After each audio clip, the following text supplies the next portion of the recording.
Hello and welcome to the Voice of Intuition podcast. My name is Susan Jane and I believe that trusting your intuition is the best way to live your life with meaning and purpose.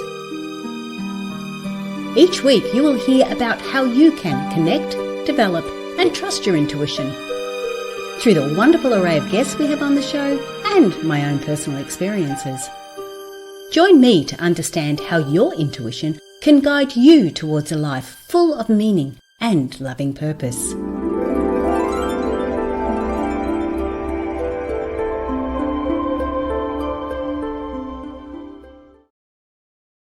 Hello and welcome to the Voice of Intuition podcast. Now, just a little bit of a heads up. I have noticed there's a lot of Voice of Intuition podcasts.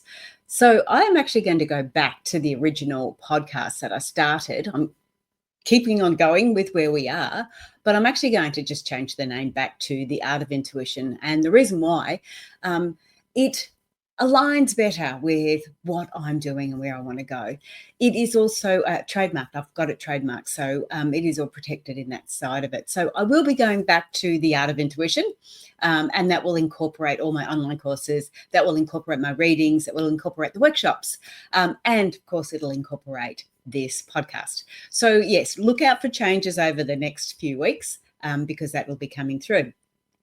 But before I go on to this week's episode, I do want to just recap on the powers and how this sort of all came about. So I did get a big download late last year. And it was called The Powers. I was given this information. I was also told that I needed to share this information. And the way I share it was, because I did ask, well, am I the only one doing this? Because I don't feel like I've got a big reach to help, universe get to where they want to be. And the message I got back was that no, there was a few people doing this. There was quite a few that they're actually putting in to do this. And they will all present this information in their own way, in their own ideas, in their own field. So I do get quite analytical, as you can see by my little spreadsheet on here, my little chart. I do get quite analytical. When I'm doing anything in the spiritual realm, it still needs to make sense to me. I still need to have that flow of consistency. It has to make sense. And when I received this sort of information, this started to make sense. So the first piece of information I got was that it's about scissor energy. Now, we all have the ability to do this. It's just that these sort of powers are a little bit dormant in some people. So they're not actually embracing them. So the first one I got was scissor energy. Now, scissor energy had three elements. It was about taking control, trusting the process, and enjoying life. So with scissor energy, when I looked at the take control side of it, what did that have to do with scissors? And it was like we had to stop. We had to cut some of those ties that were no longer suitable for us. So we had to stop that sort of flow of maybe negative energy or flow of that aspect in it.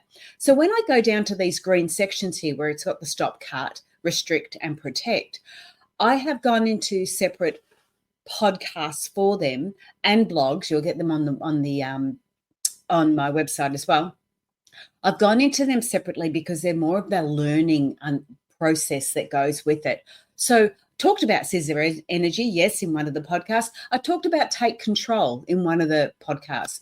And then I go down into the stop or cut, restrict, and protect. Now, in those, you will get some hands-on understanding of how you can stop that flow, how you can cut that negative flow, how you can restrict it, especially when it's for people that we still need to deal with, like work colleagues, but they've got a lot of negative energy coming to them, and then how we can protect ourselves with that. So they're actual trainings, learnings for you. So you can go in to listen to those, but they're all on the podcast there.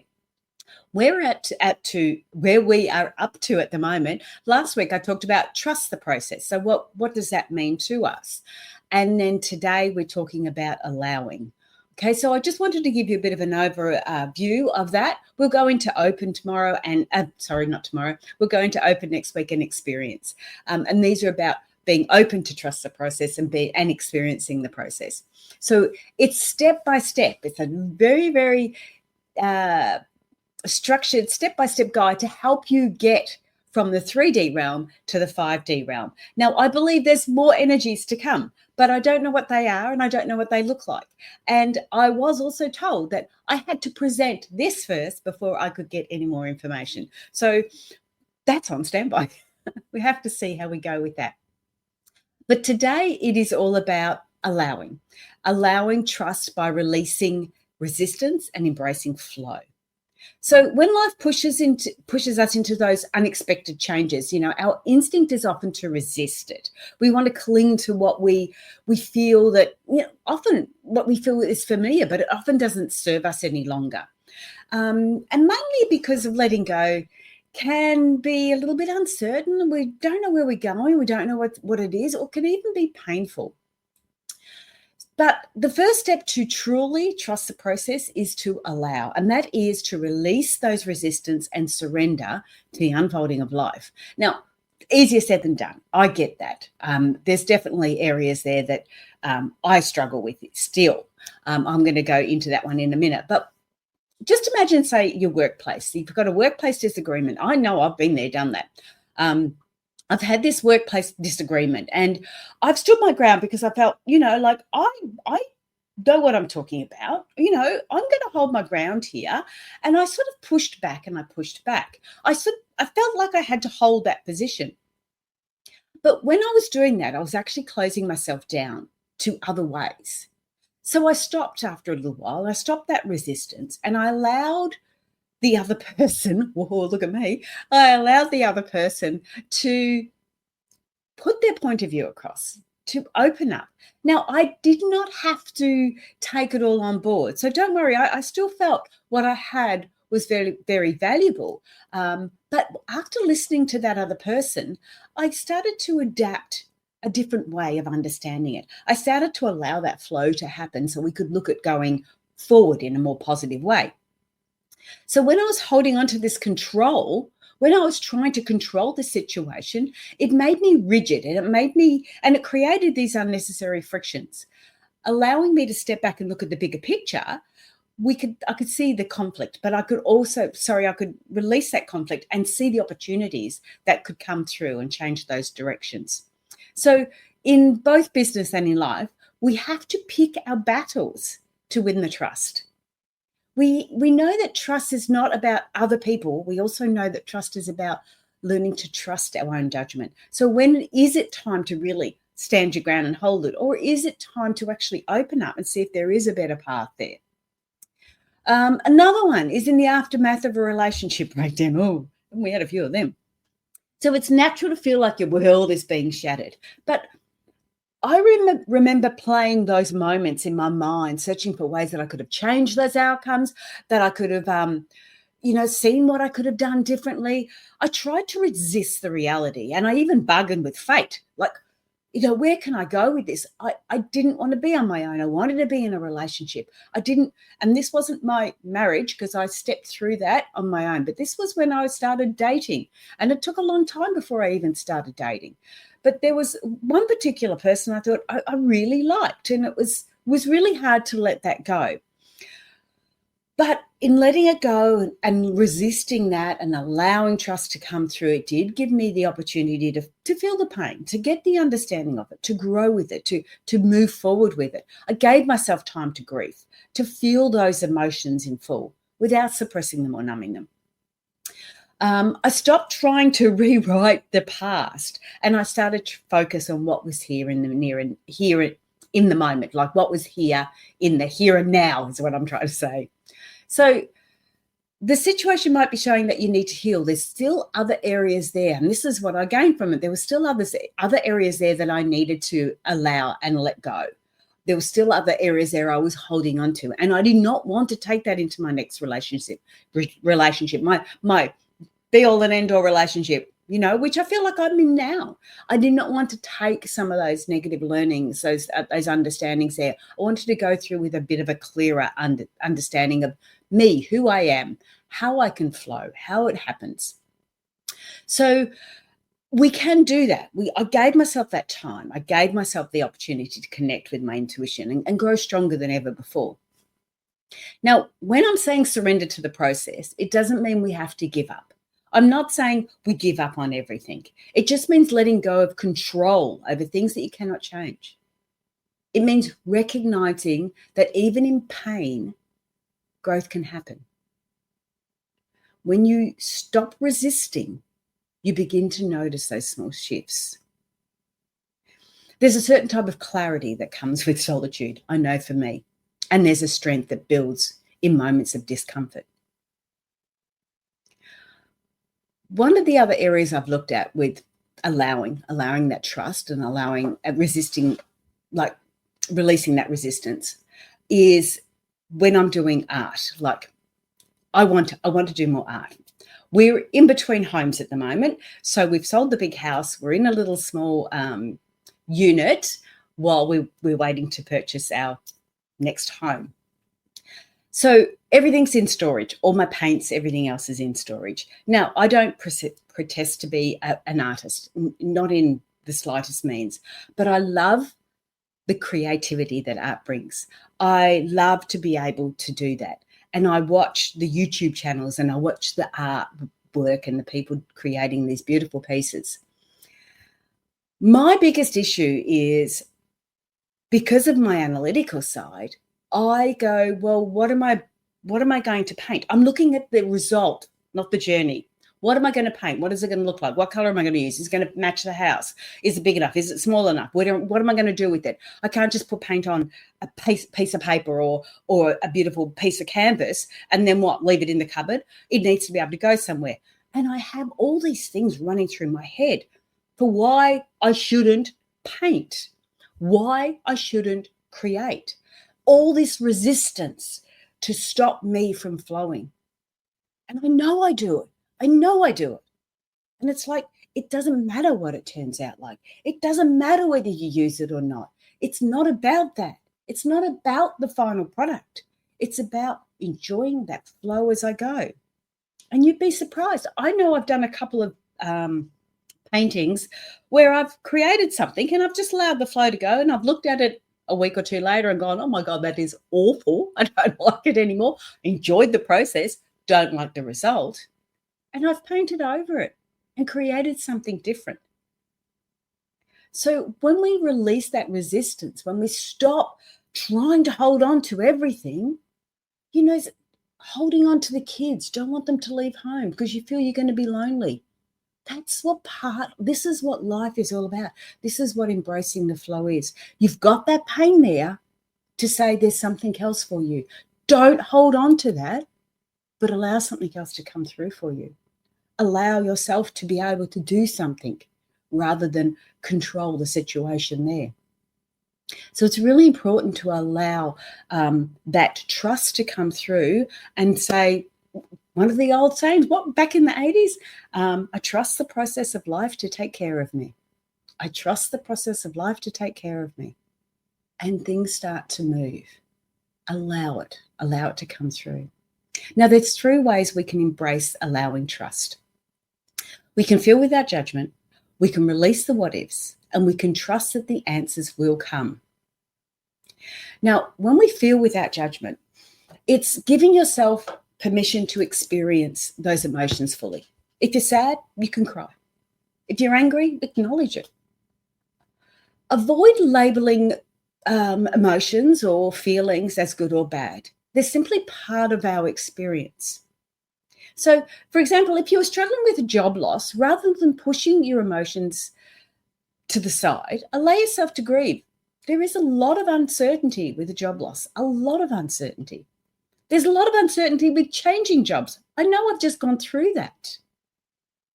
But only feeling that in the fullness of it, are you able to move forward? Because a lot of the times that stop us, that resist us from moving forward, is the fear of not knowing how you're going to be feeling. Whereas if you embrace that feel, you know what it's going to be like. When I was moving jobs, so I work part-time in a digital marketing agency, in the digital marketing space. I love that space because of the analytics behind it.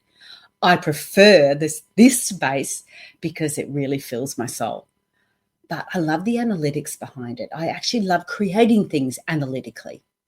So we have all those areas there, all that aspect there. Sorry, I should have done that earlier. So I really enjoy that space, but moving from one agency to another was really quite daunting for me. So the first agency I worked at, they were doing a lot of the Google ads. That's basically all we did was Google ads. So I became very good at Google ads, really good at Google ads. I enjoyed the aspect of it. I enjoyed the knowledge, tweaking things, moving things around to get what I want out of that, to really get the most out of it. So I really enjoyed that side of it. I had I'm very good at processes. I'm very good at structure and that side of things, how to put businesses together. I'm very good at that. It comes quite naturally to me. It's still very hard in your own business, but I can see it really easy for other people's businesses. So I'm very good at that. So moving from one agency to another, then this agency that I'm in now do a lot of Facebook ads. Now I've never done Facebook. Oh, well, I've done Facebook ads, but never in in an agency style. So I've done them for myself. Didn't do too well. Now I'm learning why. So the changeover I knew what I was doing in my other job. I was, spot on, got it happening. The reason why I was leaving is because I basically had reached the ceiling. I couldn't go any higher. The owners were above me and that was about it. So I wanted something else to keep me going. So moving into this other one, I could learn about Facebook ads and Meta ads and expand myself a little bit more, open things up. I was already building websites. I was already doing Google Business Profile. So I had a lot of that stuff already under my belt. I had understood a bit about Facebook ads, but not much. So I'm learning that, but also putting all these processes in for the business. But that changeover, I remember really struggling with that because in one job, I felt like I was on top of the world. And then on the next job, it was like, oh my God, how do I do this? What am I doing? So it was very much out of my league. And it wasn't that I didn't know how to do the work. I didn't know how the new business structured their work, how they did the work. So when we're doing a particular task, different people have a different understanding of how that task is done. Just to make the bed. How do you make your bed? Some people just throw all the blankets all over it and then walk away. I like to straighten the sheet up underneath before I put the others on top. There's different ways that we do this. And that was where my fear and stress started coming in. So I've stepped into this role. Within 2 weeks of me stepping into the role, the owner, the only one above me, had a 6-week holiday booked. So I was really struggling on my own. And there were certainly times there where I wanted to just chuck it in because it was like, this is just so stressful. But I allowed myself that opportunity to sit in that yuck, not dwell in it, not wallow in it, but just sit in it for a little bit and get an understanding of it. And as I did that, and that took it wasn't just one sitting, I can assure you. It took a couple of sittings, mainly on a Monday when everything just went crazy. I'd come home and it was like, okay, I need to get my head around this. I need to get an understanding with this. And that's what I did. So I sat in it and got the understanding. And my attitude was, you've got to give it 6 months. You can't just do this. You've got to give it 6 months. You've got to understand that situation and understand how it goes. Well, I've been there over 6 months now and it's going really well. But I allowed myself to feel it and to let it move on. And let that understanding come through. So that's feeling without judgment. The next part is releasing the what ifs. And as I explained with my artwork, I get a lot of what ifs. They just throw themselves at me all the time. Part of how I receive my intuitive messages. So there's a little quiz on the website. Sorry, gone off tangent. There's a little quiz on the podcast on the website. And it's called Your Strongest Intuitive Nature, and you can find out how you receive your intuitive messages. Now, I receive mine a lot mentally and then go into the spiritual stuff. The download obviously was spiritual, but most of mine comes through mentally.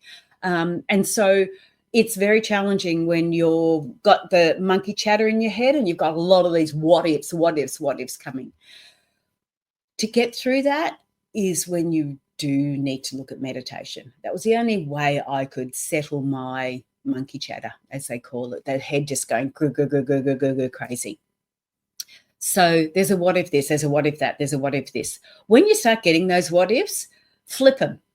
So when I decided to leave everything and come down to the Gold Coast to study full time when I was 48, I had a lot of people say the what ifs. They were talking about the what ifs. One person said to me, so what if you don't get into the course that you want to get into? You don't just get in there automatically. What if you don't get that? Well, you flip those what ifs and you can turn around and say something as simple as, what if I do? Because they're putting that negative in. You can flip it and just do with the what if I do. But this is where my mental intuition really came in, because when somebody said that to me, straight away I said, without even thinking, like I didn't think about it, it just came out, the words just came out of my mouth. Well, if I don't get that, I'll just get another one. I'll do something else. My intention was to go to uni to be able to reach more people. So whatever that looked like, I allowed that flow to come through and I released the what ifs. It'll be what it needs to be and it will be the right thing. So it was a lovely feeling to let go of that. So be aware of that. Watch those what ifs and you'll get them from yourself and from in the monkey chatter in your own head, and you'll get them from other people. But that's okay. All you do is let it go. Flip it if you can. What if it does happen? How exciting. What if you have an accident? What if I don't? Flip it. Just flip it each time. Then the last bit, number 3, is trust the answers will come. Okay. Now, we don't always have all of the solutions all at once. We know that. Okay. You just don't get that. And part of this allowing and trusting that allowing is to trust that the answers will come. You don't need the solution straight away. You don't need to feel lost in all the, again, what ifs. You don't need to get lost in there. Trust that the answers will come. Again, go back to the 80s. Trust the process of love will take care of you. Trust the process of love will take care of you. Trust that the answers will come when you need them. Trust the answers will come when you need them. It's all about trusting that. It's all about getting that clear understanding that whatever happens is meant to be. And I'm going to go with that flow. I'm going to allow it to come through. I'm going to release resistance. Oh, there's been times there, don't worry, that I've gone, what? WTF? Had a few swear words. Because I really, come on. But step back. You're allowed to get angry. Like I said, feel without judgment. Okay. And then step forward in it.